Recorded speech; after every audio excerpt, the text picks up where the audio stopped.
ইসকনকে যদি প্রথম থেকে মোকাবেলা করা যেত, প্রথমে যদি ব্যান করে দেওয়া যেত, তাহলে কারণ মনে রাখবেন ISKCON is not a religious organisation, it's a political organisation. Hindutva বিজেপির রাজনৈতিক দর্শন বা গাইডিং ফিলোসফি বলতে পারেন। হিন্দু ধর্ম একটা মহান ধর্ম, ভেরি ইনক্লুসিভ, বৈচিত্র্য ভরপুর।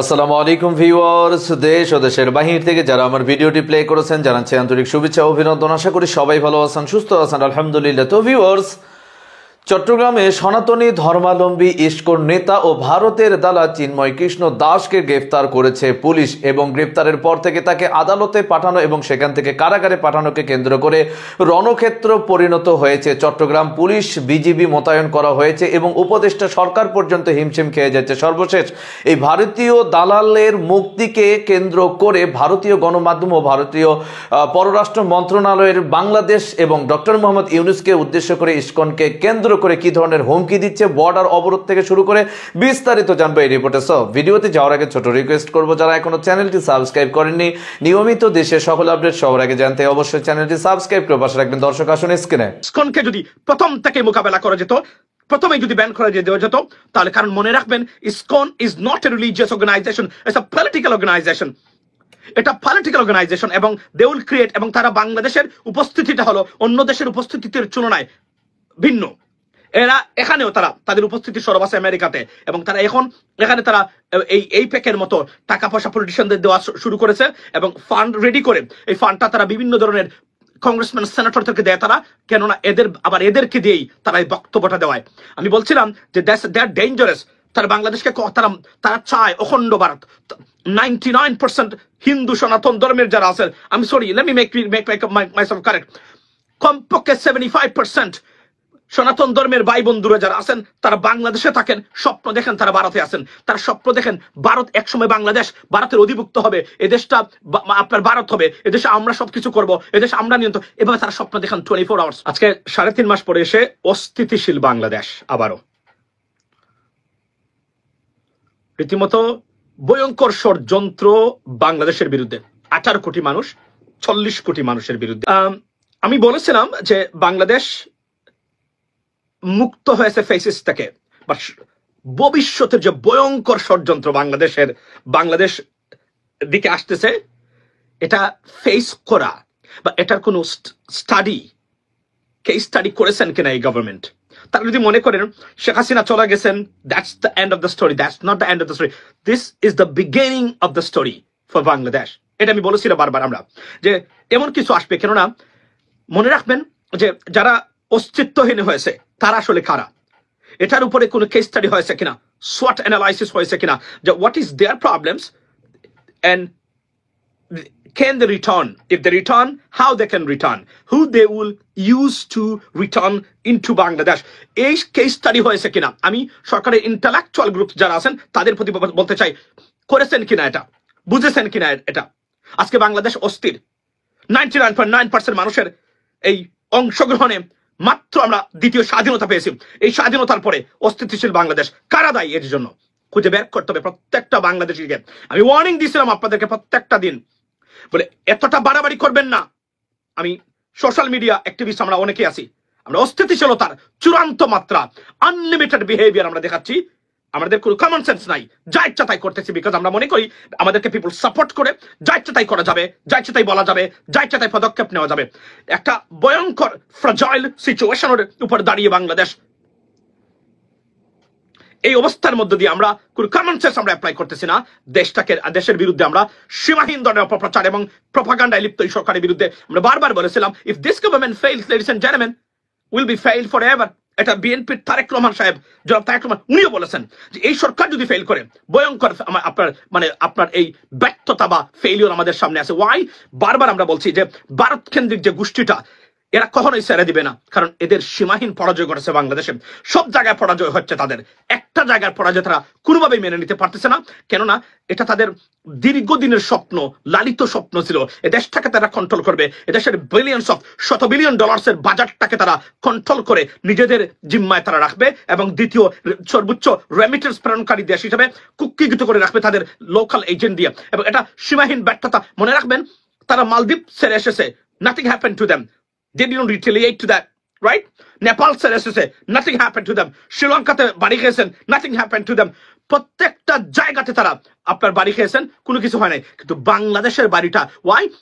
বিগত আওয়ামী লীগ সরকার তারা বাংলাদেশটাকে এমন ভাবে তাদের কুলে তুলে দিয়েছিল যে এখানে জড়িয়ে ধরতে কুলের ভিতরে এতটা মজা এবং এতটা, আমি যদি বলি আরাম এবং ফিলিংস, ইমোশনস, যে এটা আর কখনো তারা ছাড়তে পারে নাই। কয়েকটা দিক আমি বলছিলাম যে ভারতকে যদি আমরা ট্যাকল করতে পারি, Bangladesh will be most prosperous and happy and successful country on this planet. এটা আমরা গভর্নমেন্টকে বারবার বলেছি, কিন্তু আপনারা কি করেছেন? আপনারা অযথা অপদার্থ কিছু উপদেষ্টা পরিষদ নিয়ে এসেছেন। এই জন্য দায়ী কারা আমাদেরকে খুঁজতে হবে এখন। আমি কিন্তু বারবার আমরা ওয়ার্নিং দিচ্ছি, it is coming and it will come. এবং এই ইসকনকে যদি প্রথম থেকে মোকাবেলা করা যেত, প্রথমে যদি ব্যান করে দেওয়া যেত, তাহলে, কারণ মনে রাখবেন, ISKCON is not a religious organisation, it's a political organisation. এটা পলিটিক্যাল অর্গানাইজেশন এবং দে উইল ক্রিয়েট, এবং তারা বাংলাদেশের উপস্থিতিটা হলো অন্য দেশের উপস্থিতির তুলনায় ভিন্ন। এরা এখানেও তারা তাদের উপস্থিতি সরব আছে আমেরিকাতে, এবং তারা এখন এখানে তারা এই প্যাকের মতো টাকা পয়সা পলিটিশিয়ানদের দেওয়া শুরু করেছে এবং ফান্ড রেডি করে এই ফান্ডটা তারা বিভিন্ন ধরনের কংগ্রেসম্যান সেনেটরদেরকে দেয় তারা, কেননা এদেরকে দিয়েই তারা এই বক্তব্যটা দেওয়ায়। আমি বলছিলাম যে দে আর ডেঞ্জারাস। তারা বাংলাদেশকে তারা চায় অখণ্ড ভারত। 99% হিন্দু সনাতন ধর্মের যারা আছেন, আমি sorry, let me make myself correct, কমপক্ষে 75% সনাতন ধর্মের ভাই বন্ধুরা যারা আছেন, তারা বাংলাদেশে থাকেন, স্বপ্ন দেখেন তারা ভারতে আছেন। তারা স্বপ্ন দেখেন ভারত একসময় বাংলাদেশ ভারতের অধিভুক্ত হবে, এদেশটা আপনার ভারত হবে, এদেশে আমরা সবকিছু করব, এদেশে আমরা নিয়ন্ত্রণ, এভাবে তারা স্বপ্ন দেখেন। দর্শক, স্ক্রিনে আমরা জানলাম যে ইসকন নেতা চিন্ময় কৃষ্ণ দাসকে গ্রেফতারের কারণে ভারত কতটা বিক্ষুব্ধ ভাবে বাংলাদেশের ওপরে আঘাত হানা বা হুমকি প্রদান করেছে। সর্বশেষ এই ইসকন নেতাকে কেনই বা গ্রেফতার করা হলো, কোন বক্তব্যের কারণে তাকে গ্রেফতার করা হলো, আসুন সরাসরি আমরা তার সেই বক্তব্য দেখব। বয়ে নিয়ে সেই সৃষ্টিকর্তার অসীম মহাসাগরে ফেলে। তুমি কোন পথে যাচ্ছ তার চাইতে গুরুত্বপূর্ণ হচ্ছে তুমি সেই মঞ্জিলে পৌঁছচ্ছ কিনা। রামকৃষ্ণ পরমহংসদেব, তিনি হিন্দু, ইসলাম, খ্রিস্টান ধর্ম মতে সাধনা করেছিলেন। অবাক বিষয় হচ্ছে তিনি একজন মুসলমানের জীবন যাপন করেছেন। তিনি নামাজ পড়েছেন, রোজা রেখেছেন, এবং তারপরে তার উপলব্ধি হয়েছিল যত মত তত পথ। প্রত্যেকটি ধর্ম পরম স্রষ্টার কাছে পৌঁছার। তিনি বলেছিলেন, কোন ধর্মকে অশ্রদ্ধা বা ঘৃণার চোখে দেখতে নেই। এটা হিন্দু ধর্ম, যেখানে রামকৃষ্ণ জন্মায়, বিবেকানন্দ জন্মায়, শ্রীচৈতন্য জন্মায়, আর হিন্দুত্বে জন্মায় কসাই মোদী, মোহন ভগত, নাথুরাম গডসে। হিন্দু ধর্ম বলে যত মত তত পথ, আর হিন্দুত্ব বলে না, সে বলে যত মত তত পথ নয়, সে বলে না, আমার ধর্মটাই শ্রেষ্ঠ, আমার জীবন ব্যবস্থায় শ্রেষ্ঠ। এটা মনে করাতে কোনো আপত্তি থাকতো না।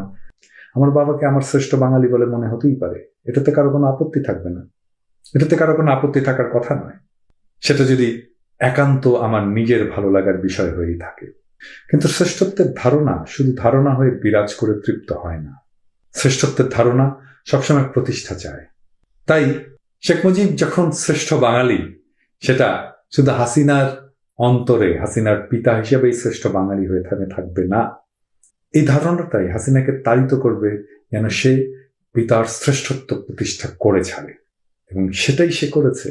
সে তার বাবার সমালোচনাকে ক্রিমিনালাইজ করেছে, তার বাবার সমালোচনাকারীদের ধরে ধরে শাস্তি দিয়েছে, হাইকোর্ট দিয়ে জবরদস্তি করে জয় বাংলা স্লোগান দিয়েছে, তার বাবার মূর্তি বসিয়েছে একের পর এক। একইভাবে হিন্দুত্ব যখন তার ধর্মকে শ্রেষ্ঠ বলে মনে করবে, তখন সে মসজিদ ভেঙে মন্দির বানাবেই। সে ধরে ধরে মুসলমানকে জয় শ্রীরাম বলাবে, গরুর মাংস খাওয়ার অপরাধে পিটিয়ে মুসলমান আর দলিত মারবেই। এতে তার কোনো গ্লানি হবে না, কারণ সে তো করছে পৃথিবীর শ্রেষ্ঠ ধর্মের মহিমা বৃদ্ধির জন্য। কারণ তার কাছে তো ইসলাম ধর্ম নিকৃষ্ট। তো সে নিকৃষ্ট ধর্মের অনুসারী একজনকে সে তার ধর্মের শ্রেষ্ঠ ধর্মের একটা বয়ান তার মুখ দিয়ে বলাচ্ছে, সে তো তার ভালোই করছে। বুঝলেন তো শ্রেষ্ঠত্বের ধারণা কেন সমস্যা? এই শ্রেষ্ঠত্বের ধারণায় জন্ম দিয়েছিল হিটলারের। আর্য জাতির বিশুদ্ধতা প্রতিষ্ঠায় সারা দুনিয়াকে ছারখার করে দিয়েছিল। শ্রেষ্ঠত্বের ধারণা এমনই বিপজ্জনক। আপনার মনে হতেই পারে চেবা শুটকি দুনিয়ার সেরা খাবার। এখন আপনি এটা যখন মনে করবেন, আপনার মনে উদগ্র আকাঙ্ক্ষা হবে দুনিয়ার সবাইকে চেবা শুটকি খাওয়ানোর। আপনি অপ্রাসঙ্গিকভাবে দুনিয়ার সব জায়গায় ঢুকে বলা শুরু করবেন, চেবা শুটকি খাইছেন? আহারে, চাপা শুটকি না খাইয়া মরিয়া গেলে তো আপনার আফসোস থাকবে। ভাইজান মনে রাখবেন, দুনিয়ার অর্ধেকের বেশি মানুষ আপনার পছন্দের চাপা শুটকি খাইতে গেলে বমি করে দিবে, কারণ তাদের টেস্ট ডিফারেন্ট। মোদির হিন্দুত্ববাদ এই কারণেই বিপজ্জনক, এই জন্যই মোদিকে ঠেকাতে হবে। আমরা যেহেতু ইন্ডিয়ার পেটের মধ্যে ঢুকে থাকা একটা দেশ এবং মূলত মুসলমান প্রধান দেশ, তাই বিপদ আমাদের বেশি। মোদির হিন্দুত্ববাদ সবচেয়ে বেশি ক্ষতি করবে আমাদের, করেছে, সেটা তো দেখতেই পাচ্ছেন। মোদির কারণেই তো হাসিনার ফ্যাসিবাদ এতদিন টিকে আছে।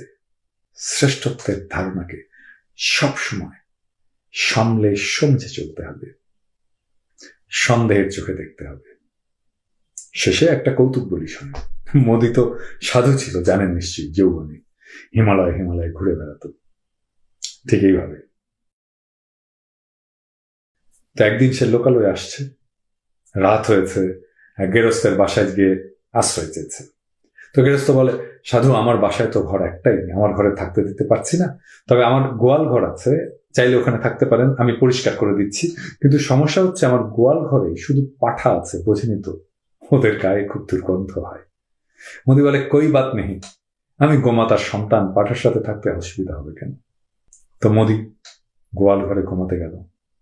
তো সকালে গেরস্ত উঠে দেখে মোদি আরামে ঘুমাচ্ছে, কিন্তু গোয়াল ঘর ফাঁকা। সব পাঠা মোদির দুর্গন্ধে দড়ি দড়ি ছিঁড়ে পালাইছে। হিন্দুত্বের দুর্গন্ধ এতই তীব্র। দর্শক, স্ক্রিনে আমরা সে সম্পর্কে বিস্তারিত জানলাম। সো ভিডিও এই পর্যন্ত। ভালো লাগলে লাইক এন্ড কমেন্ট করবেন এবং দেশের সকল আপডেট সবার আগে জানতে অবশ্যই চ্যানেলটি সাবস্ক্রাইব করে পাশে রাখবেন। দেখা হবে পরবর্তী ভিডিওতে ইনশাআল্লাহ। আসসালামু আলাইকুম ওয়া রাহমাতুল্লাহ।